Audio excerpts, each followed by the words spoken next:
Notre société est en constante métamorphose. Il est important de comprendre les événements qui se produisent autour de nous. Des histoires incroyables, sensibles, choquantes, inimaginables. Racontons les comportements des uns et des autres pour éveiller et exhorter à la vigilance. Le rendez-vous, c'est sur la chaîne de Rossi BGO. Continuez par nous envoyer vos histoires afin que nous puissions éclairer notre société sur les faits, des incidents et des événements à couper le souffle. Ne manquez surtout pas de nous donner vos avis sur les histoires que nous vous racontons, de liker, de commenter et surtout de vous abonner à notre chaîne Rossi BGO. Regardez, écoutez avec attention et tirez une bonne leçon. Bon visionnage. Bref, la famille, nous tous, on a écouté ensemble ce que le présentateur a dit. Il dit abonnez-vous, likez, laissez les commentaires et sans oublier aussi de partager mes vidéos. Franchement, voici une autre histoire que j'aimerais vous faire écouter. Nous tous, on va écouter ça ensemble. Parce qu'il y a des histoires que moi-même, je ne vais plus parler trop dedans. Mais c'est les gens même qui vont parler. S'ils voient que oui, l'histoire était bien expliquée, moi-même, je viens, c'est-à-dire je vous fais écouter. Nous tous, on écoute ça ensemble. Mais si c'est un peu, voilà, on ne comprend pas où est la tête, où est que, moi, je vais ajuster ça pour qu'on puisse arriver, voilà, on puisse à comprendre un peu l'histoire de la personne. Voici l'histoire qui se déroule en Guinée. Après Guinée, ça s'en va au Sénégal. Sénégal, ça vient se terminer en Guinée encore. Guinée-Conakry. Donc, la famille, on va écouter ensemble cette histoire-là. Je ne suis pas l'auteur de ça, mais celle même qui a expliqué l'histoire, même, on va l'écouter ensemble. Je ne suis pas là pour faire des plagiats, mais on est dedans. Un saut, une saut, ça pisse l'eau. Voici une jeune fille qui a rencontré elle a rencontré une jeune fille aussi, même promotion. Et cette fille-là, elle allait vivre pour combien de semaines chez l'autre fille. Seulement, on va écouter ensemble comment ça s'est passé, où ils ont rendu folle, où ils sont allés voir un marabout pour aller travailler sur l'autre pour qu'elle puisse devenir folle. On va écouter. Cette affaire d'amitié-là, réfléchissez un peu. On va écouter et moi-même, je vais donner aussi mon point de vue sur cette histoire-là. Voici l'audio. Une de tes abonnées et je te suis depuis un bon moment. Donc aujourd'hui, je vais essayer de raconter une histoire. D'accord, c'était une fois, je suis guinéenne d'abord, et j'étais partie chez un monsieur pour me soigner. Et de façon, et c'était des trucs comme chez nous les musulmans, si tu es possédé, tu peux rencontrer un monsieur qui connaît des trucs coraniques, des versets coraniques, qui lisent ça sur ton oreille. Ils te font des trucs, mais purement islamiques. C'est pas des trucs qui sont des shirk et autres là. Les musulmans le savent. Donc j'étais partie là-bas pour essayer de me libérer avec ça.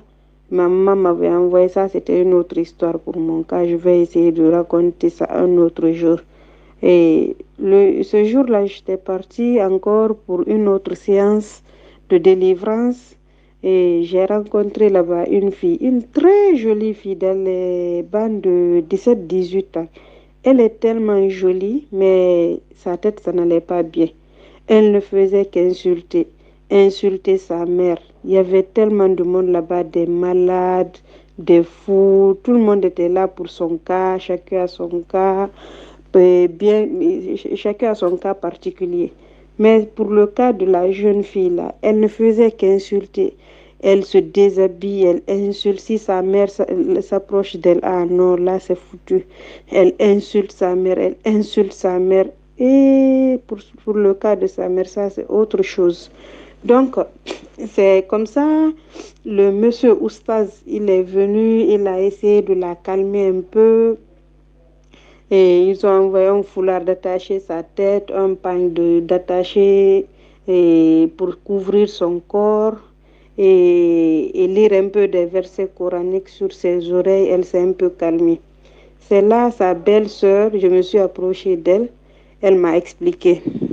Et toujours l'histoire des amis, les amitiés, les mauvaises compagnies. Il faut faire très attention.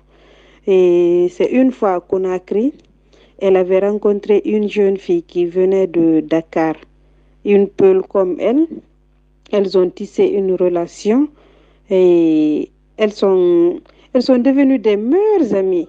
Donc, la fille était tellement d'accord avec cette fille qui était venue de Dakar. Elle était là pour les vacances. Et donc, la fille qui était venue de Dakar, là, partait chez sa famille. Elle restait là-bas même pendant des semaines. Elle, elle était avec la copine. Elle partait pour les boîtes de nuit, danser, les plages. La maman connaissait la petite fille. Mais bizarrement, la maman n'a pas essayé de savoir où se trouve, elle, sa famille ici. Tu sais, il y a des mamans aussi qui sont tellement négligentes, mais c'est pas bien. Donc, et elles sont restées comme ça. Toute la famille connaissait la jeune fille. Elles étaient tout le temps ensemble, tout le temps ensemble. Et maintenant, le moment de rentrer, les vacances sont terminées. Il va falloir qu'elle rentre à Dakar. Le moment est venu. Mais elle a dit à sa copine, elle dit, ah, comme on est d'accord maintenant, moi aussi, j'aimerais t'inviter les vacances prochaines. Tu viens à Dakar, tu vas connaître ma famille, tu vas découvrir aussi la ville. Parce qu'à Dakar, ici, c'est beau, c'est comme ça, c'est rentré comme si, c'est rentré par là. Donc, elle a dit d'accord. La maman aussi n'a pas trouvé d'inconvénient. Elle est rentrée à Dakar, elles ont continué à communiquer par téléphone et, et les prochaines vacances sont arrivées. Et là, elle invite sa copine. La maman était d'accord, tout le monde était d'accord parce que tout le monde connaissait la jeune fille. Elle disait qu'elle était sympa, elle était comme ça, elle était sympa, elle est gentille, elle n'a pas de problème, elle est respectueuse. Tous les compliments du monde, elle recevait. Maintenant, la jeune fille aussi, elle a pris ses bagages, elle est partie à Dakar rejoindre sa copine. Et c'est de là-bas, elle a pris la petite fille, elle l'a envoyée chez un marabout. Le marabout l'a travaillé la fille pour qu'elle devienne folle. Mais la petite fille, elle ne savait pas qu'elle partait pour ça. Elle pensait qu'elle partait pour les vacances, pour aller découvrir la ville de Dakar, sortir pour des shopping, des boîtes de nuit, des trucs comme ça.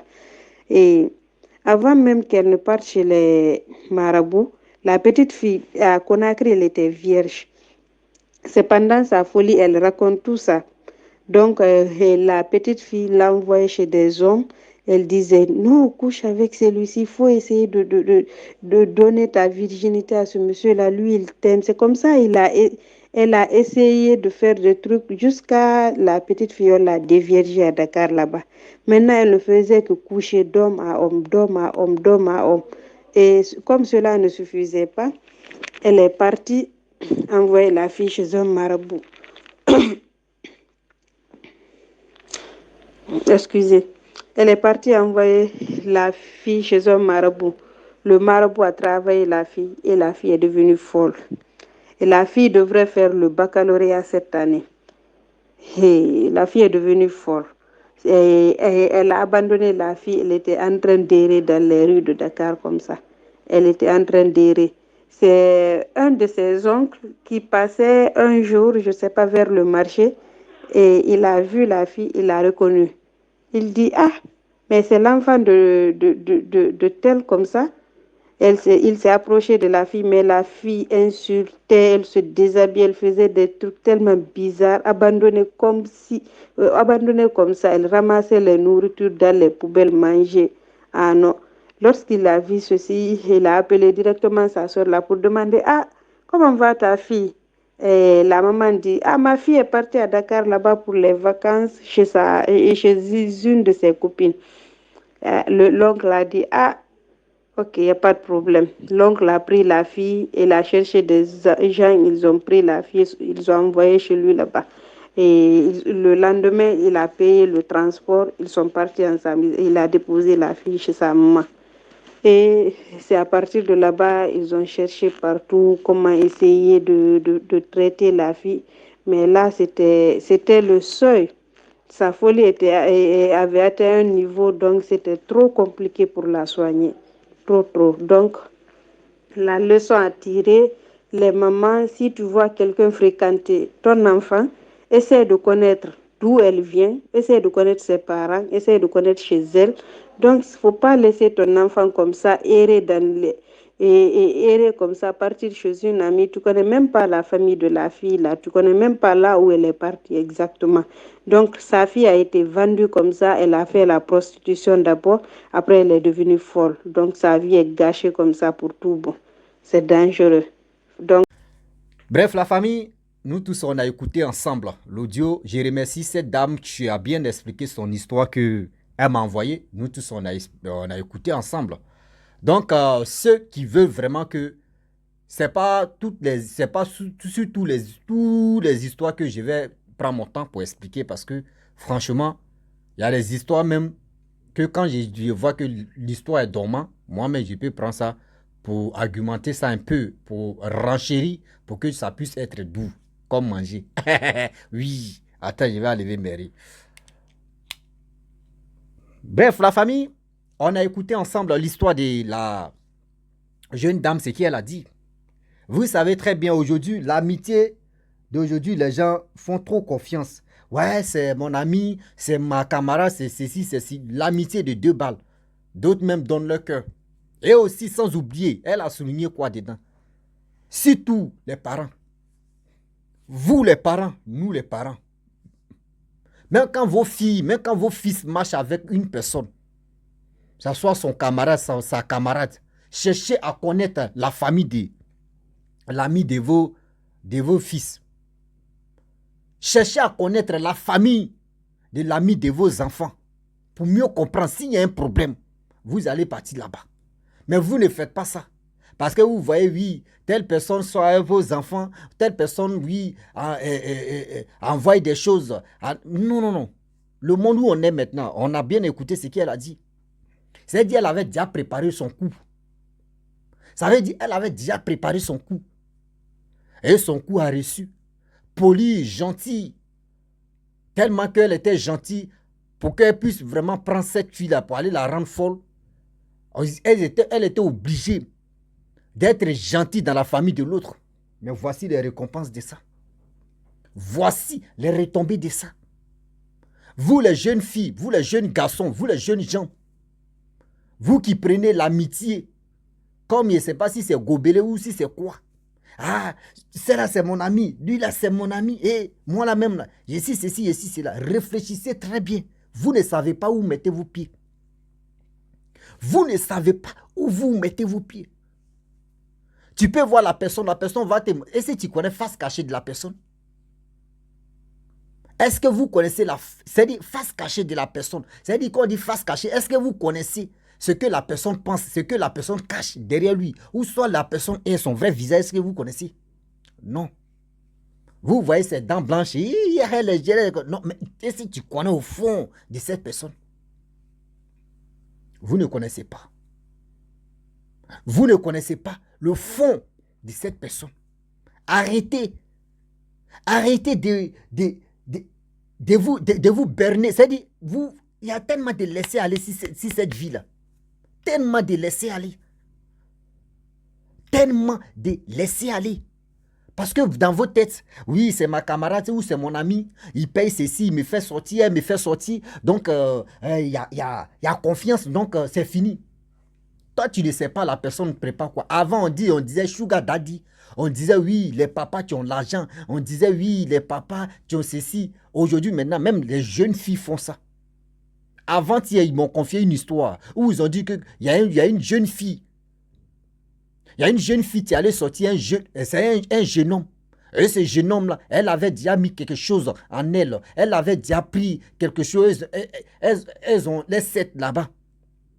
Quand elle met dans le corps, toi, garçon, tu viens pénétrer, tu fais ce que tu veux. Lorsque tu sors, c'est-à-dire que tu n'es pas en Jésus-Christ. Lorsque tu finis de sortir avec elle, là, toi, pour toi, elle finit comme ça. Toi, pour toi, elle finit comme ça. Si ce n'est pas la folie, c'est que vraiment, tu meurs. Donc, imaginez-vous, il y a tellement de choses aussi cette terre. Mais vous, aujourd'hui, vous prenez votre amitié. Vous prenez votre amitié comme rien n'existe dans votre vie. C'est des histoires comme ça qui interpellent tout le monde à se méfier de la vie. Pas pour dire non que oui, il faut te méfier et puis tu es... Non, on dit dans la vie, Il faut être prudent ou prudence pour être, surtout pour éviter beaucoup de dégâts. Il faut être prudente pour éviter beaucoup de dégâts. Mais si tu veux faire comme je m'en fous, c'est toi, tu vas courir comme ça pour venir témoigner. Voyez telle chose qui m'est arrivée. Aujourd'hui, il y a plein de femmes et il y a plein de filles, il y a plein d'hommes qui ont traversé ce moment-là. Et tu commences à traverser, qui sont ignorants et ignorantes, qui sont dedans. Vous ne connaissez pas quelqu'un parce que la personne vous a abordé sur la route ou la personne t'a rendu service aujourd'hui, la mettre en contact. Bah, amitié. Ah, amitié. Et aussi, tu envoies cette, c'est ma camarade.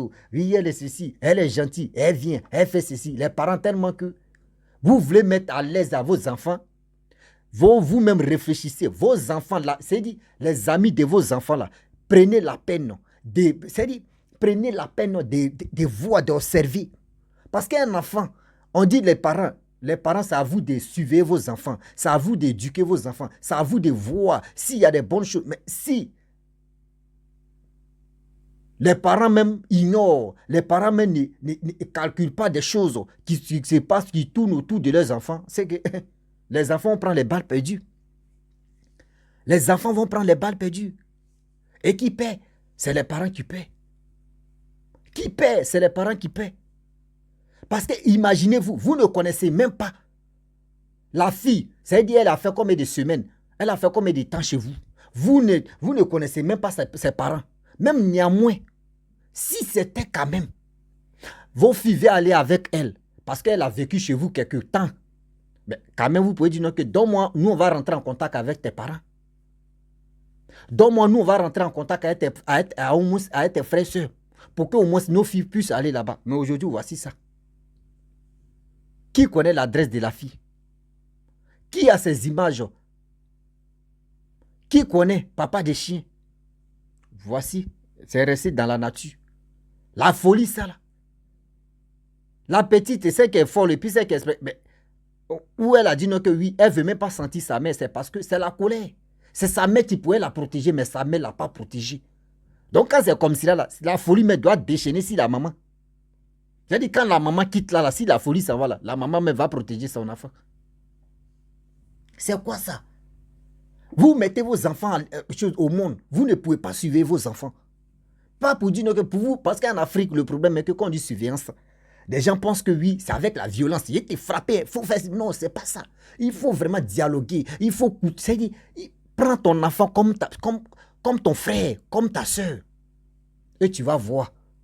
Il y a des choses que ton enfant va t'expliquer. Et puis tu lui dis, bon d'accord, je ne comprends pas ça là. Je vais m'asseoir, je vais me renseigner et puis on va trouver une solution de ça. Quand c'est comme ça là, quand il y a un enfant a un problème, l'enfant court comme ça pour venir te dire. Parce que quand même, quand il te parle, tu l'écoutes. Mais en Afrique ici, c'est rare. Ah, il faut faire ce que tu veux. Tu as eu ta camarade, tu as eu ton ami, il faut faire ça. Moi, je vous regarde. Non, on ne fait pas ça à un enfant. Ne dis jamais que je te regarde. Quand ça va échouer, que c'est là que tu vas venir et puis non, on ne fait pas ça. Quand tu sais qu'il y a un danger et quand tu sais que là-bas ça sent mauvais, là, tu appelles ton enfant. C'est où tu t'en là-bas? Je te préviens, il ne faut pas faire ça.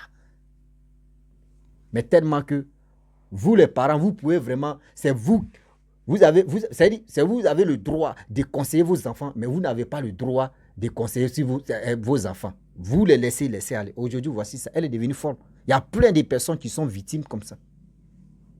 La famille, méfions-nous. Faisons beaucoup très attention à nos entourages.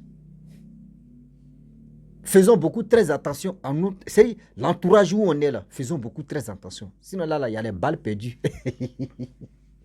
Il y a les balles perdues. Vraiment, j'aimerais m'arrêter là. Si tu es nouveau, tu es nouvelle sur ma vidéo, il faut t'abonner sur ma chaîne YouTube, ma page Facebook, Instagram. N'oublie pas de partager mes vidéos et aussi liker. Je vous dis à très bientôt. Ciao. Bisous. Envoyez vos histoires. On va bombarder. C'est comme ça, ça se passe. On va changer de méthode de bara.